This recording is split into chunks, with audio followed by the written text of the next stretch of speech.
Okay, so a quick video on how to remove the tripod from the bottom of your image if you don't want to use a patch. Okay, there's two ways to do this. You can, if your tripod is sticking out, you can take off the tops of it, but if you go anywhere near the bottom line, that's where the stitch line is, that's going to make the nadir point look a bit funny. Also, I've got a reflection here because I was in the bathroom on the other side of the bedroom, so we're going to fix that as well. So in order to be able to do it, you need to put the image into 3D mode. So we go to the 3D menu and you create a new panorama from selected layer. There we are. Then you use your normal Photoshop tools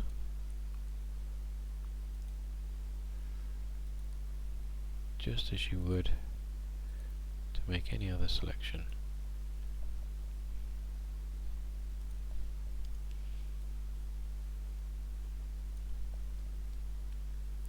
And then if you go to the move tool, you can move around, move down to the nadir point and twist it, except the controls are opposite, so it's hard work.